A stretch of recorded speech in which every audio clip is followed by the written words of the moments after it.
Welcome to another live session. This is Ivan Orvik. I'm your host. So I'm from Eagle One Industries. Eagle One Industries by day, Earthworks Hub by night. I have to apologise in advance for this big cut on my nose here. I didn't get into a scuffle. I probably could make a nice story. Had a big fight, won the fight and all that stuff. But I didn't, unfortunately. It wasn't that good of a story. What it is, I was wrestling with my son this morning and we got a bit carried away, and then as he went to go and leap forward, I went to leap forward at him, he leaped at me, and his nail scraped my whole nose. So like I said, I could have made it into a really good story, but I'll just tell you honestly, yes, that's all that happened. All right, so thanks for joining, guys. Once again, I love these. How you going, Bobcat King? Thanks for joining. I love these live sessions because it's live. We get to share things and talk, I suppose live and up front. So I've been doing a lot of live sessions during the week as well. So while I'm operating, I usually put the camera on and do some lives. So it's good to see a lot of people joining in during the week. But then this is a good one on Sunday afternoons. Like I always say, we can sit back, relax, have a bit of a drink, and we can share some information before we start our work week again. So as usual, I'm going to do a quick shout out to all my sponsors. So Network Finance, the Bole Group, Melbourne Tractors, Spartan Machinery, Nexgen Landscapes, JR Safety Co. So thank you very much to all my sponsors. It means a lot to me having you guys sponsoring me, and funding. All that funding sort of helps me get all this equipment, and I plan to get a lot more. So looking for some more sponsors. It also helps me with, I suppose, covering some of the costs with me, taking time off work and that to go and do reviews and things like that. So anything helps. So thank you very much. All right. So on today's session, I won't be having anyone join as a guest. So it's just our regular live. I did go on live on Friday night. It was just an ad hoc live session, and I opened up and let everyone come on. Anyone that wanted to have a chat, come aboard. So I had some people co-host with me, and it was actually good. It was good to talk to people, and I actually got to meet a couple of nice guys. So thank you so much to everyone that came on Friday. That was just an ad hoc one, and I'll probably do those every now and then. So I'm keen to do a few more like that. So project updates. So Project Spalding. So my warehouse, that is still going ahead. Very, very good news. All the concrete panels are complete. So all the tilt-up panels are all complete. The boom lift trucks came in on Friday, so they've got that. They've got a crane coming on Monday, so tomorrow, that is.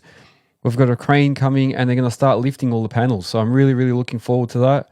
That'll be a big milestone. I always said I wanted to get it to sort of lock-up stage or have a roof over it, and I'd be happy to get to that point, and I'm here. I'm nearly there. So, the walls are going up. It'll be very interesting. I am charging my drone as we speak, so I will be giving you some good footage of those panels going up. So hopefully you guys are happy with all the content I've been putting out. So whenever I'm working on projects or even my own stuff, I'm trying to give as much footage as I can. I've been still working in this basement that I've been on for the last couple of weeks. So at the moment, we're doing some plumbing at the bottom of that. Thank you for your likes, guys. So we're up to the plumbing stage. So all the walls have been shotcreted. We've got all the plumbing now, not complete, but almost complete. So we're trying to do the basement in segments. So now we've sort of split it up into different parts. So we want to get all the plumbing and that done in the main part of the basement, and then all the front part where the ramp is and the lift shaft and that, we'll do that afterwards. So hopefully you guys have been following my journey through this basement job. The ground is so solid. It's absolutely testing. I'll tell you what, it's like that really shaly clay mudstone, very, very solid. I've been using the 14-ton case on there, and even that is struggling to get through the material. So we can't really put anything bigger in there because it's just not going to fit. So the 14-ton, it's working, but I'm having to use the ripper. We're not using the hammer. Customer doesn't want to use the hammer anymore, so I'm just ripping away and trying to use the tiger teeth and we're managing, but yeah, it's just a very, very tough ground and a bit tedious trying to break through. So yeah, the plumbing's still going, so you'll have some more footage of that coming up during the week. So we did the sewer, the stormwater is nearly finished, and then we're going to start putting sand and getting the slab ready. So that is that. What else was there? That's the current job. So the posts throughout the week, I put a few posts out, and one of them was tilt bucket versus tilt hitch. So that actually came about in last week's live, and so from there I actually put a post out to see what everyone thinks. And I tell you what, they got a fair few comments there, so it's good to open up a bit of discussion about that. I think the tilting hitch won by far. However, I have to admit both accessories have got, or both attachments have got their different positives and negatives, but I think a lot more people went for or voted for the tilting hitch as opposed to the tilt bucket.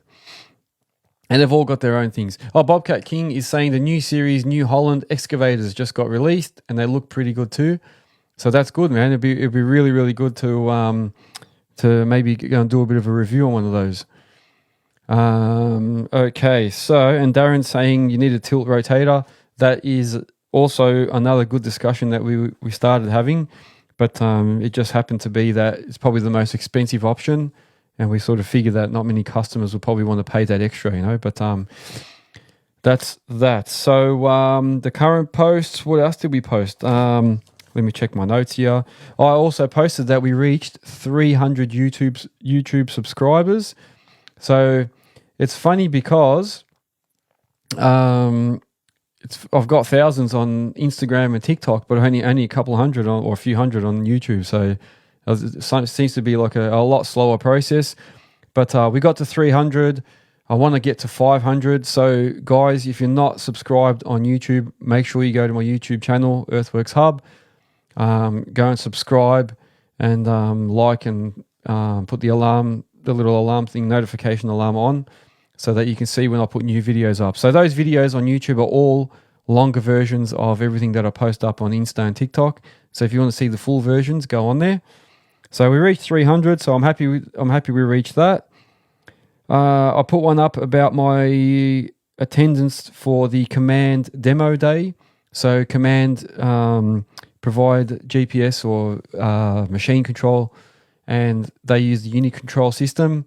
So I went out there and had a bit of a look, had a bit of a play on one of their little 1.7s, so the 1.7 Cabalco, and it was good. They showed me how it works, so I posted that up, and I've actually got a full video there as well on me playing around with that machine, so you can see that on YouTube as well.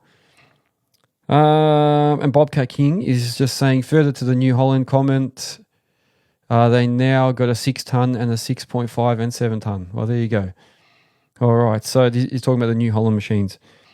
And also I released another podcast with Jack Healy from Echuca, Moama, Bobcat and Excavator Hire. So hopefully you guys got to listen to that. So that's on Spotify, YouTube and Apple Podcasts. So Darren has a question here. What do you think about Ollie and his 8-tonner and posi track? So Darren's asking about Ollie. So he's talking about Ollie Earthbull. Yeah, I think he's all right. I had him on as a guest. He was one of my first couple of guests actually. So I haven't actually spoken to him much lately, but yeah, I think he's doing all right. And now he's actually got the Command. I think Command have actually put a Uni control system on his machine. So I've seen a few posts on that. So it'd be interesting to see how he's going with it. Yeah. So I haven't actually spoken to him much lately. I was actually going to attend the installation of that on his machine, but I didn't get a chance. So no, I mean, hopefully it's going well. He's using it. I've seen it on his posts. So that is that. And also, sorry, going on back onto Project Spalding, just looking at my notes here. The temporary power has been booked and will be done as well. So I've been battling to get temporary power to the site, so all the trades have got something, and we finally have approval or notification that it will be happening within the next 15 days, as I always say. That is that for the formalities. So, as usual, I do talk about a topic. So I've got a topic to talk about now, and then I'll open it up to you guys for more questions. So like I said, we're usually here for about an hour. So I'll try and go through this as quick as I can so we have a good chance to talk about other topics or your questions. So bear with me. So a question that I often get, very often, is how to start in our industry. How do you start out to be an operator? How do you start out to open a business in Earthworks? And I've done a podcast on how I started, but I thought maybe I'll just go and share a couple of stories about how and why I started my business in Earthworks. So that way you guys can hear from, I suppose, the horse's mouth how it happened and why I did it. So you may already know, initially I had nothing to do with Earthworks. I went to uni, did a business management degree, went and joined a company straight out of uni and started as a warehouse supervisor or warehouse clerk, then went to become a warehouse supervisor, stayed within that company for 11 years and worked my way all the way up to a production manager role. So it was a senior position. I was on really good money, but it was a set salary. So, I didn't have the opportunity to make any sort of extra. We didn't get paid for overtime or anything like that. We did have some bonuses, but sometimes they were like unachievable bonuses. So that's what I was doing. And while I was doing that, I always thrived to have like my own business. That's what I always wanted to work for myself. And over those 11 years, I actually trialed a couple of different businesses, but still kept my job, to have that base salary. And I was always scared to leave unless I had a really good business idea. And I had business ideas. So I tried to look into starting a car wash or a car wash cafe. I looked at drive-through coffee places. So I remember I went years ago to Perth for something. This is like 15 years ago. I went to Perth and then saw Muzzbuzz. I don't know if you guys ever seen Muzzbuzz. Does anyone know that? So Muzzbuzz was one of the first sort of drive-through coffee places I saw in Perth. And I said, we need this in Melbourne. This would be amazing. And then when I came back to Melbourne, I said, I'm going to start one of those, and looked into the franchises, this and that. And then after doing all this research, never did it. Then I was going to start like a car accessory installing business. Then I was going to start a beauty salon for my wife. So we started a bit of that on the side. But nothing really sort of was good enough to say to me, you know what, Lee, you can start doing that and leave the job that you're in. So I had a good job, well paid. But what I did notice is that a lot of my relatives were in Earthworks. And often we'd get to parties and they'd be talking about their experiences, what they do. I'd constantly see them like having cash in their hand from all their cashies that they used to do. They always drove nice new utes because they'd always be turning them over for, business purposes. I'd always see like they'd have like, drinks and stuff with some of the other guys that they worked with. They'd finish early on a lot of days. And I'd be like constantly just working 12, 14, 16-hour days, stuck in like one factory, going from state to state to build other factories and warehouses. And I was like, imagine if I did put this much effort into my own business. Like if I was putting in so much effort in running this business for someone else, why couldn't I start something on my own? So I did. I spoke to some of my relatives and said, listen, can I come out with you guys on the weekend and just see how it works?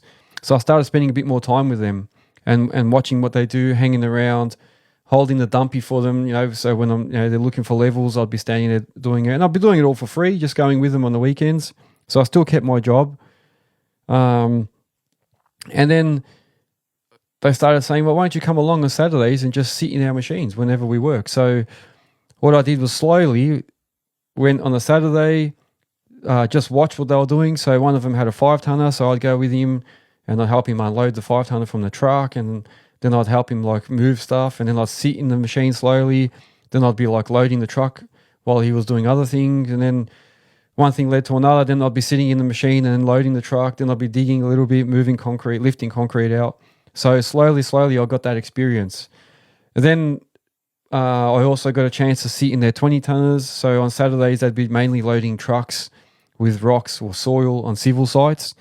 And they'd say to me, like, just come in on the Saturday and sit in the 20 tonner and just load. It's not that hard. You already know how to use the 5 tonner and that, so just jump in. And I remember I used to go into their civil sites, and the truck drivers used to hate it when they saw me loading, because they used to come out and say, you can put the material in, without dropping it from a mile away. And they used to come out and complain because I'm dropping rocks from so high up. Or I'd be rocking their trucks when I'm putting dirt in there, or hitting the back of their tailgates.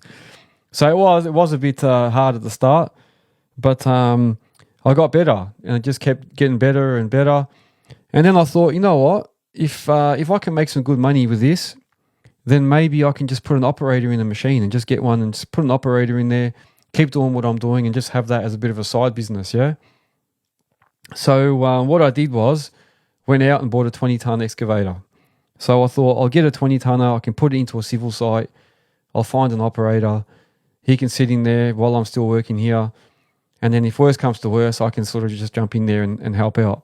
So I remember one of the first jobs I got when I got my 20 was with a plant hire company, and they put me out onto a really big civil company here in Australia, in Victoria, and it was on a subdivision, and they put my operator out. So I had an operator that I borrowed from someone.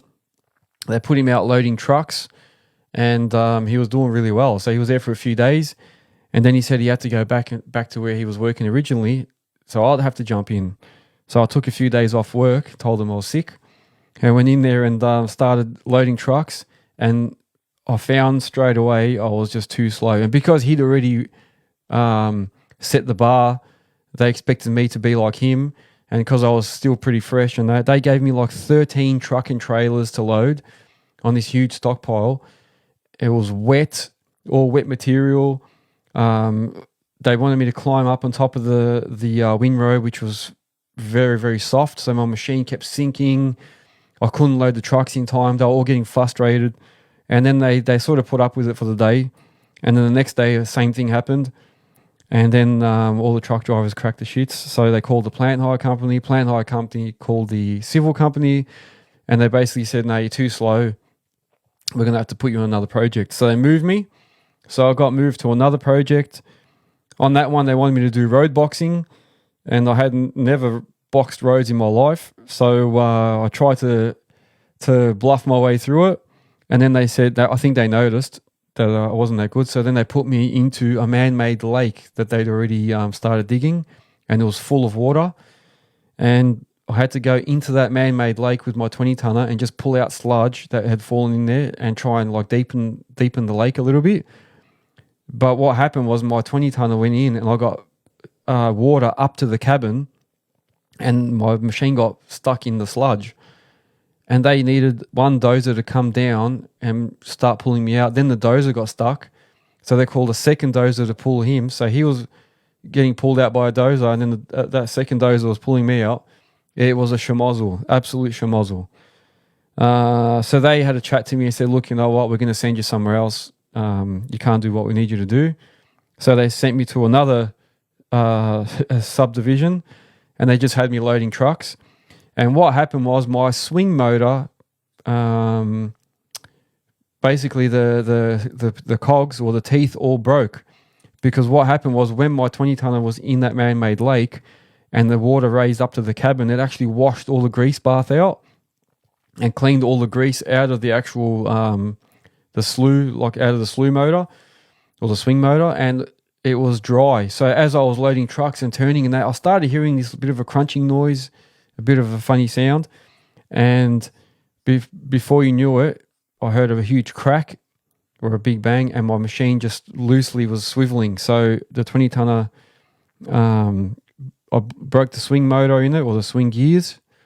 Yeah, swing gears actually broke, and that was it. That was the end of my 20-tonner for that job. So it took 2 weeks to get that thing going.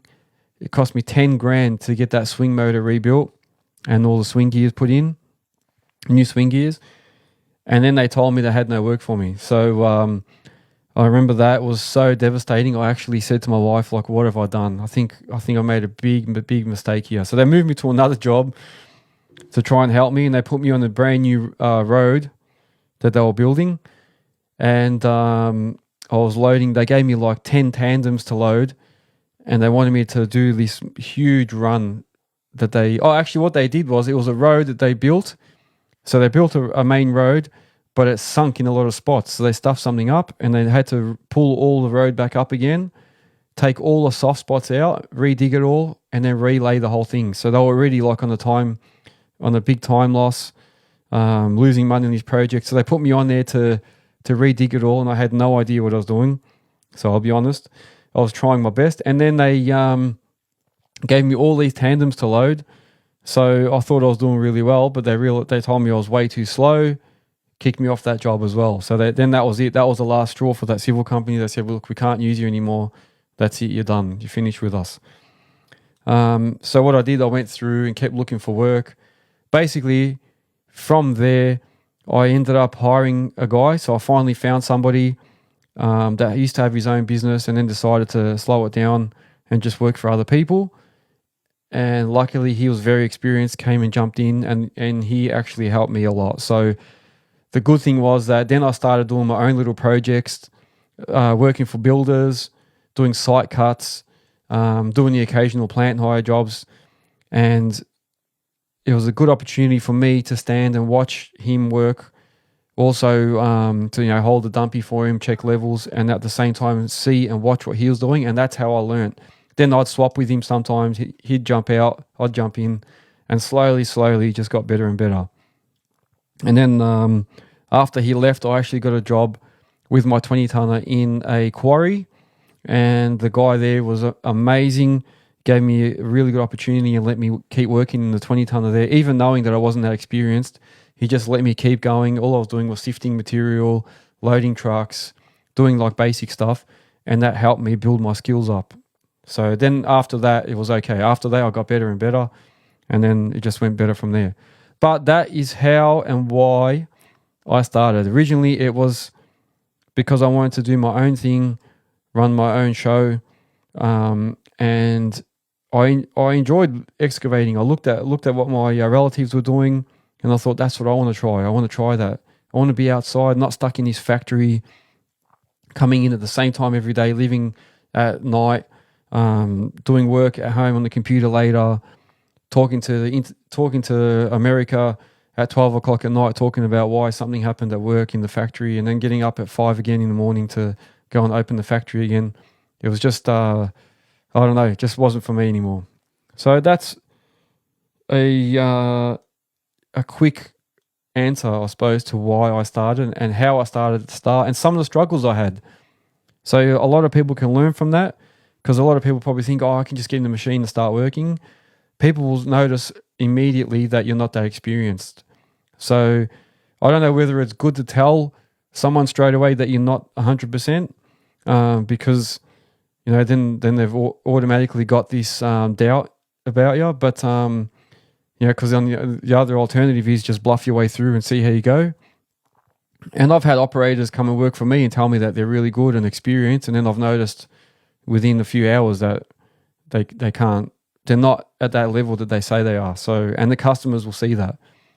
So, and then I've had guys come and tell me straight up, like, I've only done so many hours in the machine, can you give me a chance? So that is I suppose how I started. So I don't know if anyone's got any comments on how they started, or if you want to give some stories as well. So I'm open to that, guys. So you guys can now start with your questions. While we're waiting for questions, I can still give you a couple of stories if you're happy with that. Do you guys want to hear more stories? I can tell you some more. So also, actually, I forgot it. Darren saying, yeah, that's good. Thanks. So I'm not boring everyone. I also got some work at the start with my 20-tonner doing tram works. So, putting in new tram, breaking out old tram lines and putting new ones in. So they always do that over a weekend, doing like 24-hour shifts. So I hired a guy that, that's right. Yeah, stories are great learning tools. Very good, Daniel. Yeah, so I hired a guy that somebody recommended and said, like, this guy's really experienced. He'll be really good for your company. So I hired this guy, and his first job was going on these tram works, and I've never done tram work, so I sort of relied on him. And he said that he's done that before. We got there. I just went in there to make sure he was all set up, ready to go. Everyone's hammering, everyone's working. And I thought I'll hang around for a little bit just to make sure he's all right. And I noticed that every half an hour he'd be missing.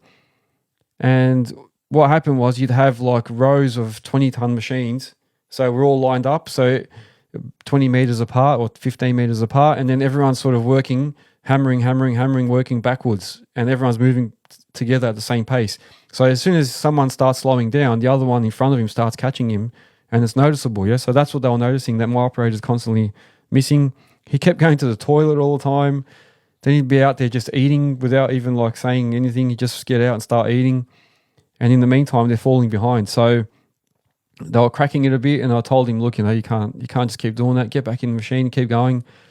Then I tried to jump in and help a little bit. And then that went on for the whole shift. Then it was my turn, so I took over after the 12 hours. And then the hose burst.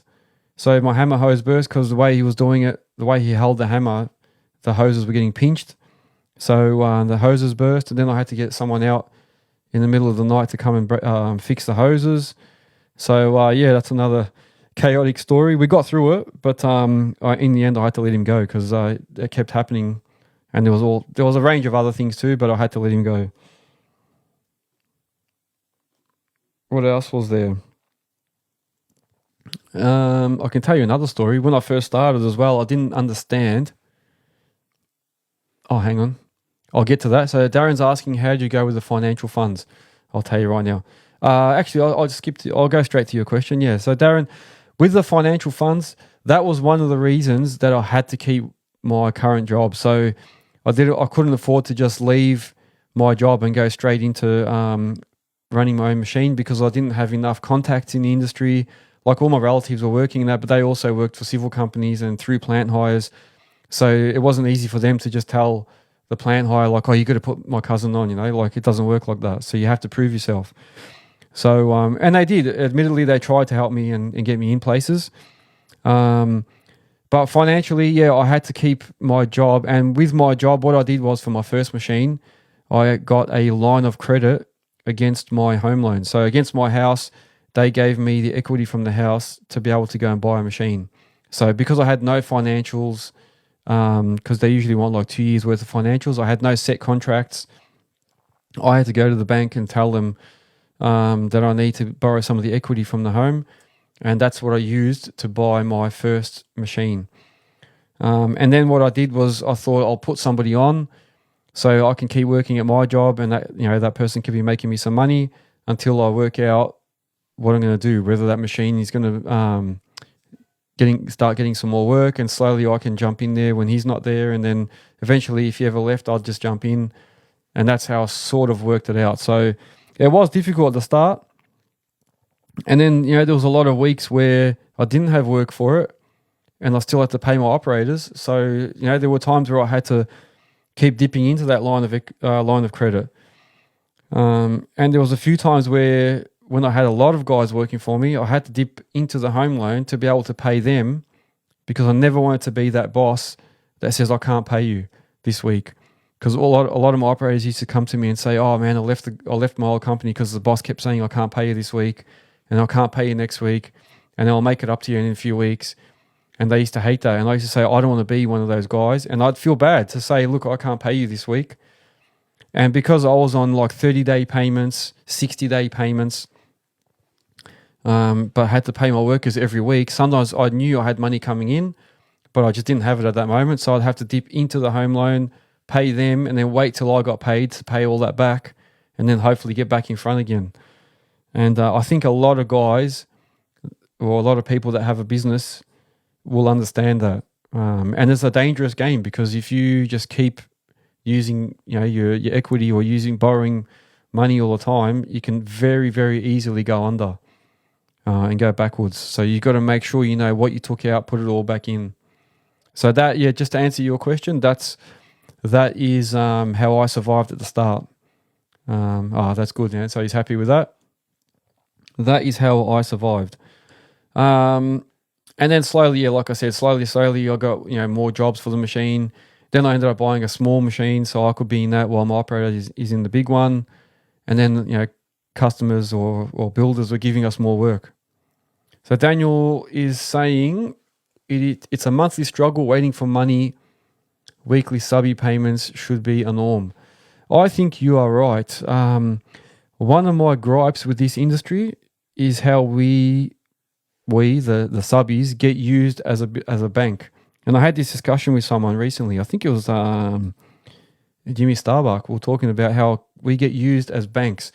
So builders and big civil companies and that will put us on like 60-day or 45-day payments. So we've got to wait all that time for that money. And in the meantime, they're working and going ahead and doing whatever they need to do. And I do understand why that happens. I understand. And then some of them say that they put us on long-term payments in case they realize we've damaged something. They can back charge us before they pay, or they say that they need to rely on us for that. They won't have enough to continue if they didn't put us on payment plans. But if you go to any store to buy something, you can't walk out of a store and say, "Oh, I'll just pay you in 40 days." You go to Kmart or to a service station or something and say, fill up petrol and say, "Oh, I'll just pay you next week, man," or "I'll pay you in 60 days." They're not going to allow that, and then a plumber comes to your house to fix a broken pipe. He's not going to say to you, "Oh, just pay me in 60 days." He's going to expect to be paid on the day. So that's one thing that really gets to me. Yeah, like, why do we have to wait so long for our payments? And then the worst thing is that, when it comes time to pay, they can't even pay. So I've had a few of those situations. Not many, luckily, but it's like if you haven't got your stuff together by 30 or 45 days, like how are you running your business? This is the customers I'm talking about. So yes, I really don't think subbies should be on more than 7-day or 14-day max payment. So and then what happens is it's a snowball. So then you look for mechanics, that will put you on longer terms payments. Then you look for guys that sell parts on longer term payments so that you can keep cash flow. But it's very hard to keep cash flow when you're constantly putting out money but not getting anything back.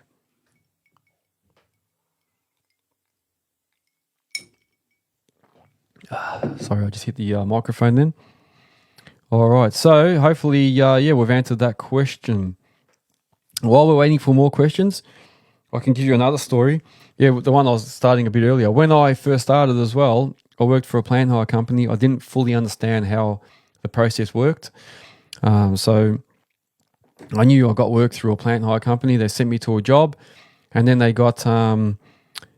I was on my 20-tonner. We were doing a new construction building, and they needed footings dug out. So I dug that out. I actually recall they asked me after I dug all the footings out, they said, "Oh, now we're going to do sand on all the pads." And I was like, how am I going to get across this from where I am all the way to that first pad without breaking everything and ruining all the trenches I just did? And they're like, "Oh, just hop over the trenches and take the sand over and keep coming back." And I was like, "Oh, okay." And I remember I was quickly looking on YouTube because we had a smoko break. I was looking at YouTube like trench hopping. How do you do trench hopping? And I was watching guys put the bucket down, lift themselves over, and I was like, "Oh, cool, I'll do that." So I had to quickly look on YouTube. And then I made a big mistake because they asked me if I know anyone with trucks. And I said, yeah, I've got some relatives with tip trucks. And they're like, "Oh, good. Can you get them in?" So I called my cousins and that. They came down with their trucks the next day. And, that's right. And then they told the agency, they asked me if why don't I just work for them directly? And I was like, why not? I'll just come work for you guys. So I remember it was a Monday. So on Friday we finished. On Monday I came to work in my machine, on my 20. My cousins came with their tip trucks and we're working, taking loads away. And one of the plant hire reps turned up and he said, "Hey, what are you doing here?" And I said, "Oh, I'm just working." And he goes, "Are you scheduled to work? Like, we haven't got you scheduled in." And I said, No, I'm working for the customer." And he goes, "What do you mean?" And I said, "Oh, no, I'm working for the customer now. They asked me if I want to come across." And he goes, "You can't do that." And I was like, "Why? What's wrong with that?" And then he goes, "Hang on, who's these trucks?" And I said, "Oh, they're my relatives." And he said, Are they through the plant hire? I said, no, I got them direct. And he goes, you can't do that. And then he got really upset with me, and we had a bit of a discussion, and he walked off. So then I got a phone call from one of the managers or senior managers of the agency, and he was explaining the situation. He said, you can't do that. You can't. That's like taking work off us. Like, you're supposed to notify us before you keep working for them, or you can't just go across to them. So I didn't understand that process at the start, and still didn't realize what the mistake I actually made. And then what happened was, whenever I called that agency after that, I reckon it was for like a year, they never gave me any work again. They must have blacklisted me and had me. So every time I'd ring up and say, I've got a machine free, and they'd be like, oh, yeah, no, we've got some work for you. And then they'd say, well, we'll just put you on hold for a minute. And then they'd come back and go, oh, look, no, all the jobs are taken. No, we've got nothing left. So they must have had some notes or something on there. So, and it took like over a year before they started like letting me or giving me work again. And I think that only happened because a lot of the people that knew me already left that company, and new people came in, and maybe they didn't see those notes. I don't know, or it wasn't known anymore. So it was sort of faded out. And then they started calling me for jobs. And then eventually I think it got forgotten. But I made a big mistake at the start because I went direct with a customer that the agency actually gave me. So there's a bit of a tip for you guys. Just be very, very wary of that. You don't take any of your agency's customers. What else was there? Any other questions, guys? I've been speaking. We had another one here. Let me just go back. Hang on, where did that go? Here we go. So Daniel Carswell is asking, coming from regional places, can you explain these bigger hire companies and how they work? Okay. So they may not have them in regional. I'm not sure. I know they cover a lot of area. No, the plant hire agencies are basically like an agency similar to an employment agency, but basically they're hiring you with a machine. So basically they look for work. They'll have a customer base, and they'll have you on a list with what machinery you have. And then if the customer needs a certain machine, they'll call you up and say, hey, we found some work for your machine. Go to this job. It's going to be here. This is where you're going to get paid. And then you go there, and then you just put in your timesheet saying at the end of the week, I've worked so many hours for this customer. Then the agency will charge that customer for your time there, and then you'll get a cut out of that. So they'll take like a percentage for finding the work for you. And then, you basically then get paid by the agency. So that's how it's supposed to work. But sometimes people will go behind the agency's back, form a bit of a relationship with the customer, and then not tell the agency that they're still working for them, and then just get paid directly. And then what happens is that, percentage or 15% or 10% that they usually take becomes yours. So I suppose there's a bit of an argument there. Is it worth losing an agency that can give you work more regular for that 10% that you're going to get extra? I don't know. And then who's to say that customer will keep calling you? You might have a falling out with them or something, or they don't have any more work. And then you've not only lost that customer, but you've lost the agency, and you can't go back to them, So you got to be careful what you choose to do there. So Daniel's saying he hasn't experienced agencies. Yeah, so that's what it basically is. Thank you for joining me, guys, as well. So I'll give a shout out to some of the names. We've got D. Gretsch, we've got Drills and Diggers. So Daniel Carswell has been involved in the chat. Darren also. Who else have we got? John, Blue Mountains, Mickey. And then we've got a perfect thing, GTA Jet. We've got Jacob Stewart, Drills and Diggers, I said that already. Phillips Plant Hire. So there's a fair few people on. I can't name them all, sorry. But it's good to see a lot of people on here. So good chat, guys. Very, very good chat. What else was there? So is there anything else that you guys want to talk about? Or do you want to keep hearing stories? I've got plenty of those, plenty of stories. Because it's very, very difficult at the start. Here we go. So Darren Jen is saying he might be looking and get a command set up for his digger. That way, when he drills holes, he gets the depth. Yeah, that's good. If you can afford it, definitely do it, man. I reckon GPS, machine control, and that's all the way to go. That's the future. I think it's going to be almost like expected to be on our machines, almost like tilt hitches, like what we were talking about earlier. I think eventually everyone's just going to be expected to have GPS on their machines, and a lot of them will come out with stuff. So I know a lot of them already have 2D and stuff like that on there.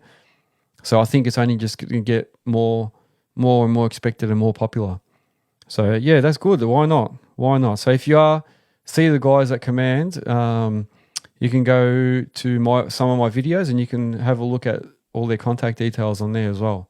So the guys from Command, I got to know them pretty well. Nice guys. So Daniel Castwell saying he just signed docs for Topcon Mobile on his 6-tonner and posi blades. Pretty keen to try it out. That's good. Very, very good. I remember a mate of mine on Grade Civil was one of the first sort of guys I knew that was pushing GPS and grader blades on his posi track. And then I tried to sort of look into it and spoke to a lot of customers, and they were really against it. They sort of shunned it. They're like, oh, no, it's a waste of time, this and that. And now it's becoming very, very popular. So having blades on your posi tracks, and I reckon would be a really good idea. And then, yeah, as for GPS and that on your machines, I think it's just becoming more and more common. Yeah, so it's good. It's good to see that people are heading that way. Third Pirate, hello again. Hello. So yeah, no, really good to have everyone on board and good discussion as well. So yeah, I think my fear and the reasons I never went to GPS is I just felt like for the cost of installing it and then not being paid for it all the time, it was just like, I don't know, I couldn't justify it. I didn't have enough work to justify having GPS all the time, you know. So I know a lot of companies won't pay you that extra rate unless you're utilizing it. And then my fear was like, what if they don't let me use it for a few weeks, and yet I've got this thing in a subscription? So you also have to have a subscription. And I was like, what if I spend all this money and then they tell me we don't need GPS for the next few weeks, or you know they give you the bullet and then you don't get work for it for ages. So that was my fear. So Daniel is saying, yeah, a lot of grader drivers talk down on the posi tracks with grader blades. And I think that might be a bit of a fear factor, I suppose. Maybe they're worried about losing the work, you know, because a lot of times if you think about it, my argument when I was looking at getting one was you've got a posi track that can do what a grader can do, but then you can take the blade off and do what a posi track does. So, you know, I mean, if you're grading a road, maybe it won't be as quick as a grader, but we can with a posi track blade, you can grade the road, then you can take the blade off, you can move all the excess material, you can go and do all the little end bits where the grader can't get to. Then you can go and do other jobs with the same machine. So then you can go and cut, do footpaths and do other things. You can put a broom on and sweep things, whereas the grader can just do that one thing. So it might be just that. A bit of a fear thing from the grader operators. Waikato Digger, here we go. We've got another one. When quoting, I think there should be a deposit put down depending of size and complexity. I think that is a good point. I think when you're quoting, a customer should be putting a deposit down. So I suppose it's two things. One, you've got hourly hire jobs, and then you've got quoted jobs. On hourly hire jobs, I suppose it's hard for the customers to give you anything up front because they don't know how long you're going to be there for. You could probably ask for maybe like a part payment up front. But when you quote, yeah, definitely I think it'd be good to ask for some type of deposit. So often what I do is I say on the day when I arrive, if I quote a job, I'll say at the end of my first day, you need to give me so much. And then depending on how long the project is for, then I'll say midway through, you pay me another amount. At the end, you pay this much. So I always give them something to work with. So I won't tell them, give it to me all, give me a deposit up front. I'll actually say, give it to me at the end of the first day.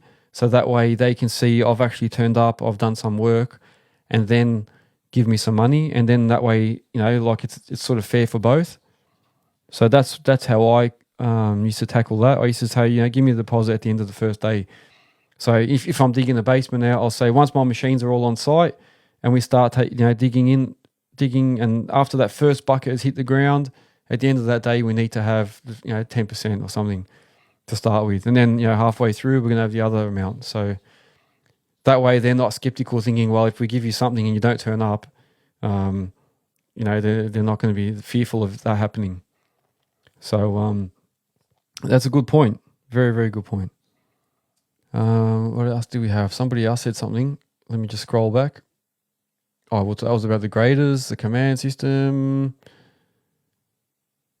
So Darren is saying command. Yeah, he's got command on his 14-ton Cabelco. Oh, very good. Very, very good. So Daniel Castwell saying that's exactly what builders do, so why should we be any different? Yeah, exactly. Yeah, true. Well, I suppose, builders will ask for money up front. So before they even do anything, they'll say they want 10%. And that is the problem I used to find with residential.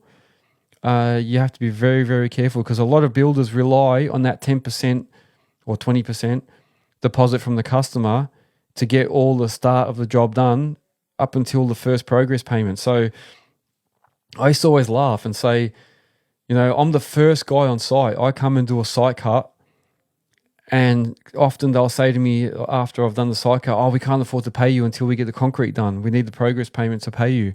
And then I always say, well, this is the start of the process and you're already struggling to pay me, and you're already struggling to pay trades. What's going to happen to all the guys that come after me? So all the other trades, like if you can't pay me at the start, that's going to be an issue for everyone afterwards. And you know what I mean? So I don't know how some of these builders operate. And I think that's why a lot of them go under, because they rely on that first 10% to get, things moving. And then they don't have enough for everyone, or they'll take on, 20 projects and not really have the funds to cover all those projects.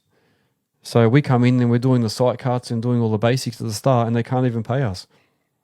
So yeah, I do. I often wonder how that really works, And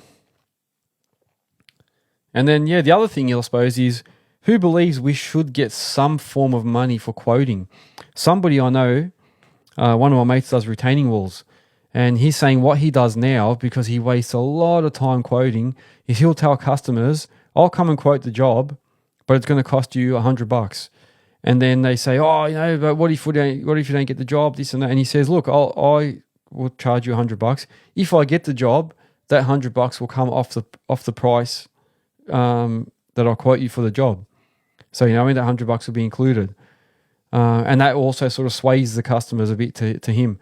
But I don't know. I imagine I tried that a couple of times, and a lot of customers just told me, don't worry about it. They don't want to pay, because everyone else just comes out and does it for free. Everyone else quotes for free. So I didn't find that it helped me, because a lot of my customers just said that, nobody else charges. Maybe we should all be starting to do that. So, get some sort of money for your time quoting. Because I know when I used to quote like bigger jobs like basements or big site cuts with multi-level, like units on there and stuff, that takes a while. You got to ring around, you got to ring tips and find out what the prices are, what's going on. Look at the soil tests, try and work out the quantity coming out, what the machine costs will be.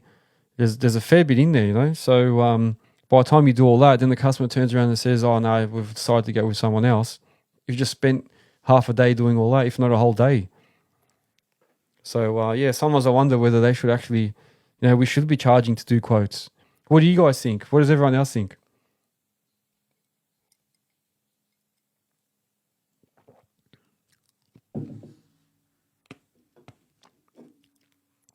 The angry operator, hello, he's joined us.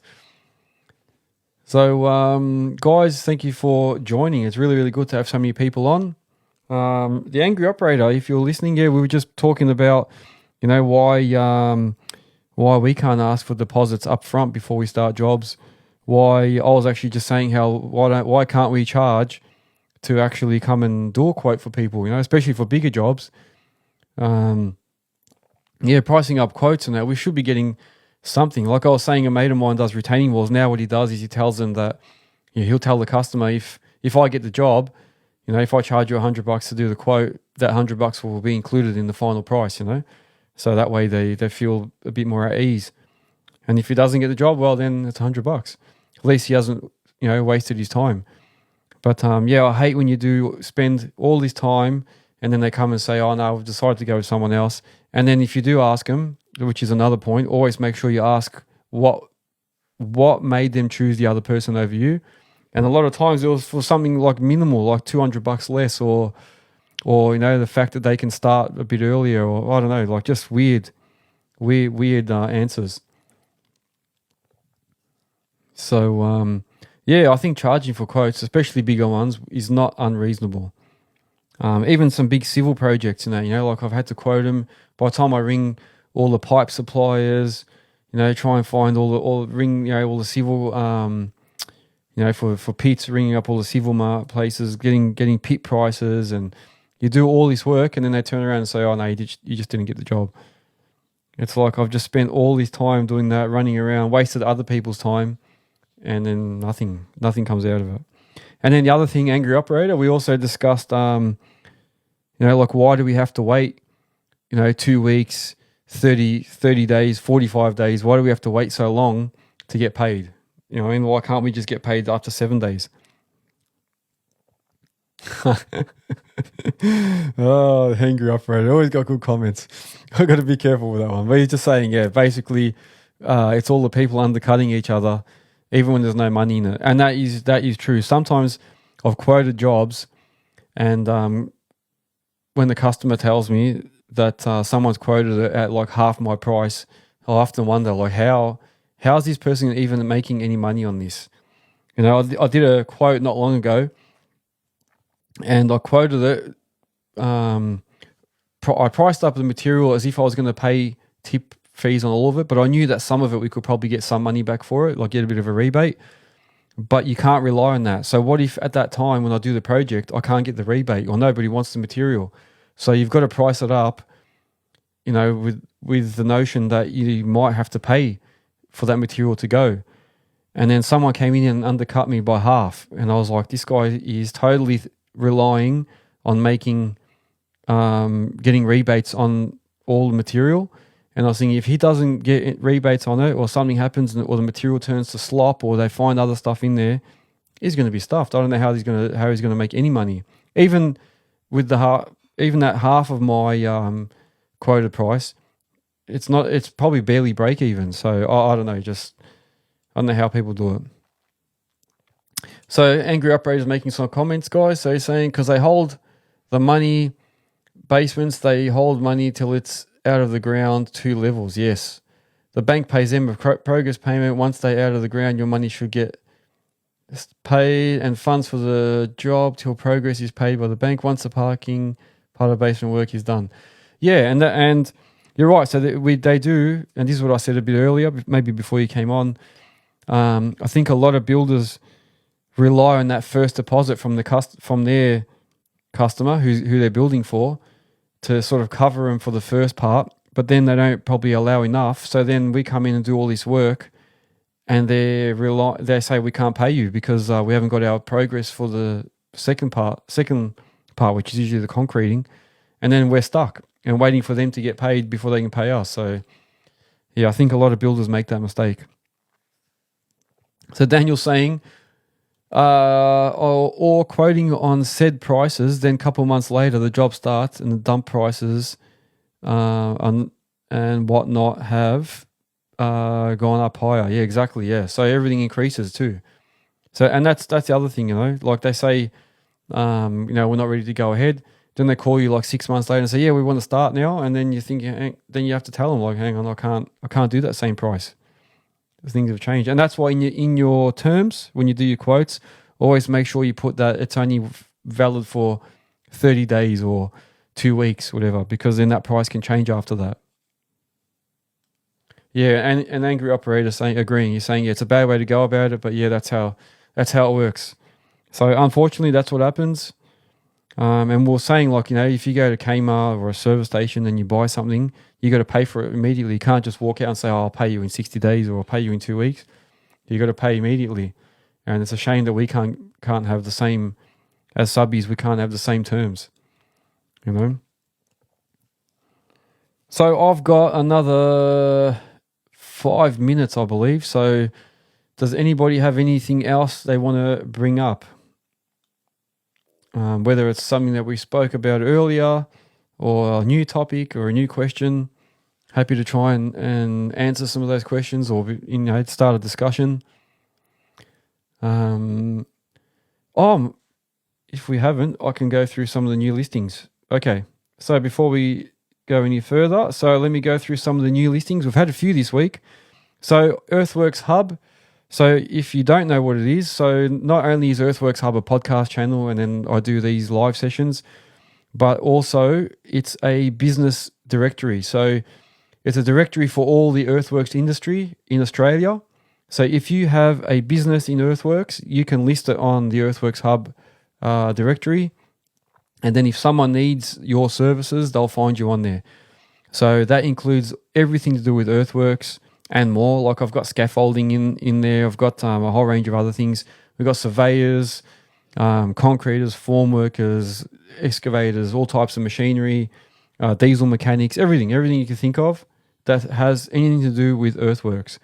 So this week we have had 1-800 hose van in Adelaide. So 1-800 hose van. So if you need some urgent hydraulics hoses or repairs to any of your machines, 1-800 hose van in Adelaide has listed. Spartan Machinery put their Queensland branch on now. Earthworks Geelong, Earthforce Excavations. We've got R&B Earth Moving, and then Kensington. Kensington I said last week. So yeah, there's a few extra ones on there. So definitely use these guys. If you need any like trade or service, go onto Earthworks Hub. Try and use the guys that we've got listed on there so we can all help each other out, yeah?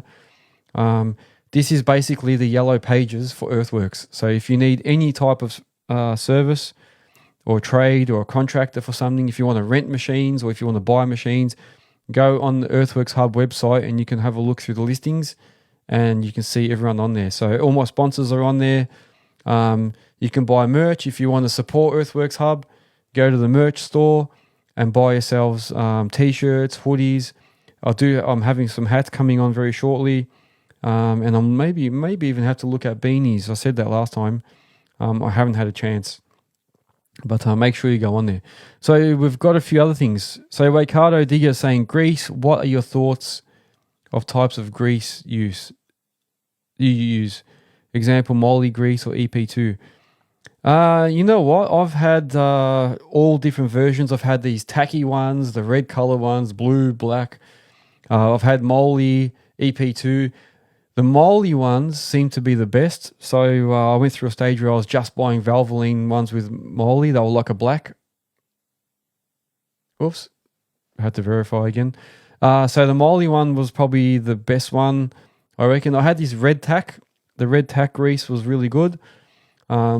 Especially when you have like an orange or a red machine. It doesn't like stand out so much.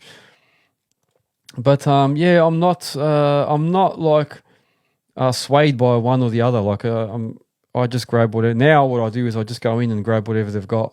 So I'll just say, give me a box of grease and then whatever they give me. So, thanks for joining Earthforce as well, Elite Fitting Services. Yeah, so I don't have a preference, but I do know that when I was using the moly grease, for some reason it was just, I don't know, just it was better for the machine and wasn't as messy. Maybe it's a bit more tacky and holds together more when it gets hot. I'm not sure. Daniel Carswell saying, I've had a couple of superintendents offer higher rates for combo with machine control, so it'll be good. Yeah, well, that's right. If you do have, if you have machine control, they should be paying you more for starters. So make sure you are getting extra rate for that. And then he's saying for a bit until people start doing it for nothing more. Yeah, well, that is the other thing. A lot of people might start just not charging for having machine control, which is going to be hard because it's not a cheap task getting it installed, and then also you've got your ongoing costs. So I don't know, if we're not charging for it, then it might be an issue. And it's the same as like we we're talking about tilt hitches and stuff. You know, a lot of people don't charge any extra on their hourly rate, but they've just spent 15 grand on the tilt hitch. And I think you should be entitled to charge a bit extra. It doesn't have to be heaps, but you should be able to charge a bit more because one, you're going to be a lot more efficient. Two, you got to cover the cost of that attachment. And then three, all the maintenance on it, because it does put a little bit more wear and tear on your machine. You know, it makes it a bit heavier. And you know, when you're using hammers and things, you also are losing life on that attachment. So yeah. All right. So that was the listings I just went through. Good questions. Let's see what else I was going to talk about here. The merch, I said, the website, new listings, yes. And I think the last thing I will, so apart from just notifying everyone again that Earthworks Hub has a business directory, make sure you guys use that directory, is just to make sure you go onto my YouTube, go onto my TikTok, my Facebook, the Instagram, and make sure that you subscribe, like, and follow all those social on all those apps. And I hope that you guys are enjoying these sessions. If you've got any feedback, make sure that you hit me up. If you want me to talk about a certain topic, if you want to make a video on something, just give me some suggestions and I'm happy to do it. If you want to be a guest on the show, also let me know. And also, what else is, look out for a few more podcasts coming out with guests. So I've got a few new ones coming up. And like I said the other day, I've got a couple that I want to do. One is on mental health. I've been talking to Are You Okay about that, but they're a bit slow at getting back to me, so I might have to move and do it myself or talk to maybe Beyond Blue or someone else. What else was there? If you want me to review a product, anything like that, let me know. I'm happy to try and do as much as I can.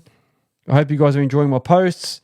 Keep listening to my podcast, and thank you to everyone for joining me on these live sessions. And don't forget, I am posting these up on my social platforms, so you can go to YouTube or Spotify and re-listen to this in case you had to leave or miss something. Once again, thanks to all my sponsors, and share the shit out of this. I want to spread the word to everyone. All right, guys, have a good rest of the weekend, whatever's left, and enjoy your week. See you guys.